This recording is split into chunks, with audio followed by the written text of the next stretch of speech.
नमस्कार, आप देख रहे हैं इंडिया टीवी। आपके साथ मैं हूं मीनाक्षी जोशी। क्या डायलॉग से डेडलॉक खत्म होगा? 33 दिन से ये सवाल बना हुआ है, क्योंकि किसान भी लगातार प्रदर्शन कर रहे हैं। सरकार इसका समाधान आखिर कैसे निकालने वाली है? 21 घंटे के बाद किसानों और सरकारों के बीच बातचीत होने वाली है और बड़ी बात यह है कि किसान पहले ही सरकार को 4 एजेंडे भेज चुके हैं। इस प्रस्ताव पर आज सरकार की ओर से जवाब आ सकता है। हालांकि किसान तीनों कृषि कानून रद्द करने की मांग पर अड़े हुए हैं, साथ ही एमएसपी पर कानूनी गारंटी की मांग कर रहे हैं। तो दूसरी ओर सरकार का स्टैंड भी कृषि कानून पर क्लियर है। सरकार संशोधन के लिए तो तैयार है, लेकिन कानून वापस लेने के मूड में नजर नहीं आ रहे हैं। ऐसे में इस बार क्या होगा? हालांकि बातचीत से पहले कृषि राज्य मंत्री ने इस विवाद के हल की उम्मीद जताई है। दूसरी ओर बातचीत से पहले माहौल बिगाड़ने की भी कोशिश की जा रही है। सिंघू बॉर्डर पर आज मोदी विरोधी नारे लगे, लेकिन फिलहाल बड़ा सवाल ये है, इस वक्त कल होने वाली मीटिंग को लेकर यह सवाल खड़ा हो रहा है। 5 दौर की बातचीत फेल हो चुकी है, 6ठे दौर में अब क्या होने वाला है? मीटिंग में किसान क्या मांग रखने वाले हैं? इसके लिए उनका एजेंडा पूरा तैयार है।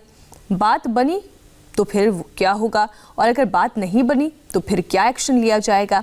ये जानने के लिए इंडिया टीवी के तमाम रिपोर्टर्स दिल्ली बॉर्डर पर मौजूद हैं। उन्होंने डायरेक्ट किसानों से बात की है। किसानों का एक्शन प्लान क्या है? सबसे पहले गाजीपुर बॉर्डर से संवाददाता दीक्षा पांडे की एक रिपोर्ट दिखाते हैं। दिल्ली की सीमाओं पर किसानों के प्रदर्शन के अब तक 33 दिन बीत चुके हैं। स्थिति जस की तस है। हालांकि सरकार को एक चिट्ठी जो लिखी गई है कि 29 तारीख को मीटिंग का प्रस्ताव भेजा गया है, वो भी सशर्त। हालांकि अभी भी इस पूरी मीटिंग पर सस्पेंस बरकरार है। गाजीपुर बॉर्डर पर हूँ और यहाँ पर किसानों की संख्या वक्त के साथ यहाँ पर बढ़ती जा रही है। तमाम किसान यहाँ पर मौजूद हैं। हम उनसे सरकार लगातार सरकार ये बात कह रही है कि जो किसान यहाँ पर प्रदर्शन कर रहे हैं, आंदोलन कर रहे हैं, वो किसी के बहकावे में ना आए। क्या बहकावे में कोई नहीं आ रहा ना, यहाँ को कोई दिक्कत है। वो जो ओरिजिनल किसान है यहाँ। मीटिंग की तारीख अब रख दी गई है कल के लिए, वक्त भी तय कर लिया गया है। हालांकि अभी कंफर्मेशन आई नहीं है। आपको लग रहा है कि ये एक अंतिम दौर चल रहा है, जल्द से जल्द समाधान निकलेगा? जी, आज 1 महीने 3 दिन लगातार ये किसानों का धरना चल रहा है और हम और सरकार कहीं अलग नहीं हैं। सरकार को जो है किसानों से बात करनी चाहिए। जो किसानों की मांग है, जो अध्यादेश 3 कानून किसान बिल लाया गया है, उसे सरकार वापस ले ले और एमएसपी की गारंटी कानून बना दे। राहुल गांधी का एक वीडियो सामने आया है पुराना, जिसमें उन्होंने संसद में अपना वक्तव्य दिया है कि ये जो कॉन्ट्रैक्ट फार्मिंग होगी वो किसानों के हित में होगी। आज वो इस बात से पलट गए। देखिए, ऐसा है, कॉन्ट्रैक्ट फार्मिंग जो है वो किसानों की खेती छीनने का एक तरीका बना लिया इन्होंने। गुजरात में पेप्सिको कंपनी ने क्या हुआ था पिछले साल, आपने देखा था, करोड़ों रुपए का जो उस पर हर्जाना लगाया था किसानों पर। आप उसको देख लीजिए उदाहरण के तहत। और कॉन्ट्रैक्ट फार्मिंग में क्या है कि उसमें अगर किसान और व्यापारी के किसान और कॉन्ट्रैक्टर के बीच में ना अगर कोई अनबन अगर होती है तो उसकी सुनवाई एसडीएम और डीएम तक ही रहेगी। वो कोर्ट भी नहीं जा सकता है। ये लोकतंत्र कैसा लोकतंत्र है कि हम लोग अपने कोर्ट में भी नहीं जा सकते हैं। सरकार ये कह रही है कि अगर एक घर बनाया जाता है, उसमें अगर कुछ स्ट्रक्चर खराब है तो हम उस हिस्से को ठीक करेंगे, हम पूरे घर को नहीं तोड़ेंगे। नहीं, अगर 90% घर खराब है, बन गया गलती से, तो उसका पूरा संपूर्ण रूप से उसको तोड़ के और उसकी नींव मजबूती से जमीन से तैयार करके रखी जाए, तब उसका अच्छा, ताकि आगे फ्यूचर के लिए लोगों को और आने वाली पीढ़ियों को इसका नुकसान न उठाना पड़े। कमज़ोर घर हमेशा इस पीढ़ी को भी और आने वाली पीढ़ी के लिए भी नुकसानदायक साबित होगा। काका, आप अनुभवी हैं, लंबे वक्त आपने किसानी का दौर देखा होगा। क्या आपको लग रहा है कि आप देख रहे हैं कि जो तमाम पार्टीज हैं वो आप लोगों को पर्दे के सामने से भी और पर्दे के पीछे से भी सपोर्ट कर रहे हैं इस आंदोलन को? राहुल गांधी बड़े नेता हैं, उन्होंने कहा कि वीर तुम बढ़े चलो, धीर तुम बढ़े चलो, और वो इटली चलेगा आप लोगों को छोड़कर। हम तो हमेशा अपने बलबूते पर लड़ाई लड़ते हैं, बलबूते पे लड़ेंगे। कोई राजीव गांधी क्या कह रहा है, कोई और क्या कह रहा है, कितने कहते रहे। आज तक भारतीय किसानों ने लड़ाई अपने बलबूते पे लड़ी है और लड़ेंगे। न हमने आज तक आंदोलन उत्तेजित होने दिया, न होने देंगे। जो महात्मा टिकैत का बताया हुआ रास्ता है, उसी रास्ते से हम चलते हैं और उसी रास्ते से हमने कामयाबी प्राप्त किया। 33 दिन हो गए। प्रधानमंत्री ये कह रहे हैं कि जो किसान है वो एक बार सरकार की बात को समझे, सरकार उनकी बात को समझेगी, आपसी भ्रम दूर होंगे, किसी के बहकावे में ना आए। लग रहा है किसान बहकावे में आए। ये तो एक बात मेरी सुन ली। आज क्या तारीख है? 29, 28, कल को 29 है। 29 तारीख इस देश का महान तारीख होगी। जब इस देश का किसान एक चीज मोदी ने कह रहा है, एक चीज चाह, वो एक ही बात दे दो ना, जहाँ पंजाब में है वही उत्तर प्रदेश को दे दो, और वही वहाँ से उत्तराखंड को दे दो, वही बंगाल में दे दो। एक चीज क्यों अपनी उस पता बात तो पता हटाना पीछे। ठीक है, बहुत शुक्रिया आपका। दीक्षा पांडे ने किसान नेता राकेश टिकैत से भी बात की है। बातचीत में किसानों का क्लियर रुख क्या होगा, ये जानने और समझने की कोशिश की। किसान नेता राकेश टिकैत साहब हमारे साथ मौजूद हैं। सर, कल के लिए मीटिंग तय की गई है 11 बजे की, क्या सुनिश्चित किया गया है सरकार की तरफ से? कोई बातचीत हो पाई है? नहीं, अभी तो उनका कोई वो नहीं है।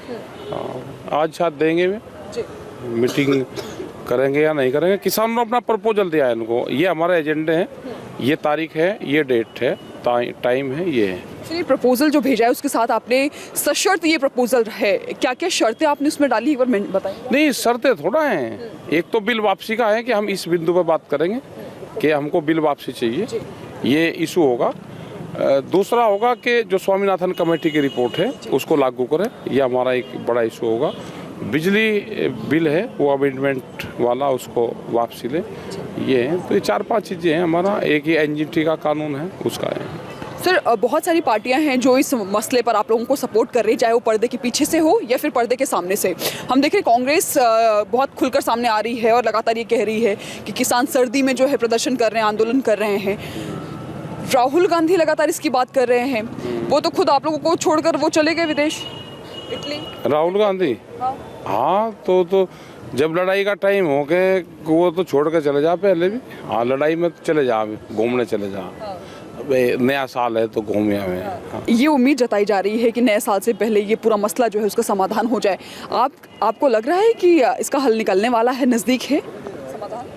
हाँ, हमने तो कलम ले रखी है। अब वे एक डंडा खींचे नफी का निशान, हम जमा का करें 33 जमा 33। अगर वे ज़्यादा छेड़खानी करेंगे तो उसको हम घुमा देंगे, फिर वो गुना में चला जाएगा। तो ये धरना उतने दिन चलेगा यहाँ पे। या तो सरकार सुधर जा, नहीं तो वे नफी का खींचेंगे, हम जमा का खींचेंगे। 33 जमा 33, 33 दिन हो गए, 33 दिन और चलेगा। अगर वे ज़्यादा छेड़खानी करेंगे तो हम उसको गुणा कर देंगे, फिर 33 गुणा 33। हाँ, कलम किसान ने ले रखी है अब की बार। तो जो बात टिकैत साहब कह रहे थे उससे तो एक बात साफ समझ में आती है कि सरकार को झुकना होगा, वरना 33 दिन क्या 33 दिन के डबल कर लीजिए, उतना भी वो बैठने के लिए तैयार हैं, आंदोलन करने के लिए तैयार हैं। अलग अलग इलाकों से, बॉर्डर एरिया से हमारे साथ दीक्षा और सिंगू बॉर्डर से हमारे साथ संजय शाह, जतिन शर्मा और अतुल भाटिया हमारे साथ जुड़ गए हैं टिकरी बॉर्डर से। दीक्षा, जो आपने बातचीत की, किसानों का रुख जाना, उससे तो एक बात साफ नजर आ रही है, ये 33 दिन और भी बैठ सकते हैं अगर सरकार नहीं झुकी तो।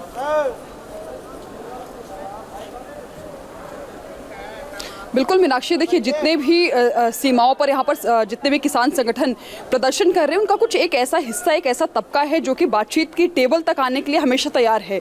पिछले कुछ दिनों से इनका जो रवैया है वो थोड़ा लचीला यहाँ पर देखने को मिल रहा है, क्योंकि इनका यही कहना है कि अगर इतने लंबे वक्त से संघर्ष चल रहा है तो समाधान निकलना चाहिए। लेकिन राकेश टिकैत ने अपनी पूरी बातचीत में चेतावनी भी दी है कि अगर अब बातचीत का कोई समाधान नहीं निकलता है तो ये प्रदर्शन और लंबे वक्त तक चलेगा।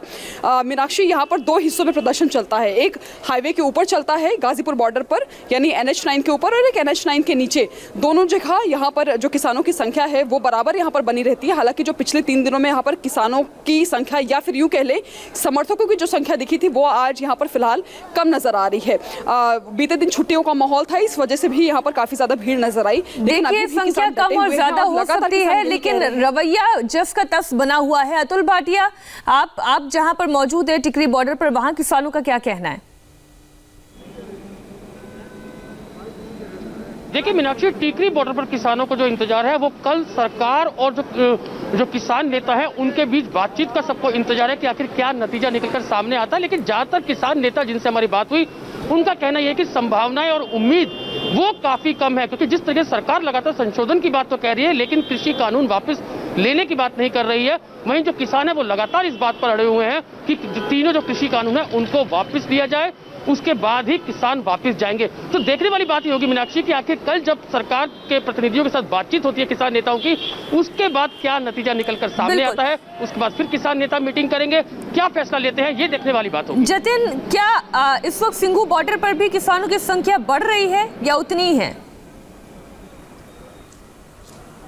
जी बिल्कुल, सिंघू बॉर्डर पर किसानों की संख्या लगातार बढ़ रही है, लेकिन यहाँ की अगर हम बात करें तो दो तस्वीरें सामने आती हैं। एक तस्वीर जो किसान नेता बात करते हैं, किसान नेता ये कहते हैं कि बातचीत से ही इस पूरे मसले का हल निकलेगा, इसलिए कल की तारीख दी गई है, 11 बजे का समय दिया गया है और अपने 4 प्रपोजल जिन मुद्दों पर बातचीत होनी है वो सरकार के सामने बाकायदा लेटर में लिखकर भेजा गया है। लेकिन जो हजारों की संख्या में किसान सिंघू बॉर्डर पर जुटे हैं उनसे जब हम बात करते हैं तो वो ये कहते हैं कि बातचीत से कोई हल निकलता हुआ नजर नहीं आ रहा, क्योंकि इससे पहले 5 दौर की बातचीत सरकार के साथ की जा चुकी है। एक बार गृह मंत्री अमित शाह के द्वारा भी बातचीत की जा चुकी है। जब इन 6 बैठकों में कोई नतीजा नहीं निकला तो खास उम्मीद उन्हें 29 तारीख से नहीं है, लेकिन 30 तारीख के भी अगर हम प्लान की बात करें तो सरकार भी समझ रही है कि वो कोशिश अपनी तरफ से कर रही है लेकिन उम्मीद ज्यादा दिखाई नहीं दे रही है। शुक्रिया पूरी जानकारी के लिए आपका दीक्षा, जतिन और अतुल। लगातार आप नजर बनाए रखें इस आंदोलन पर, हम आगे भी आपसे अपडेट लेते रहेंगे। और अब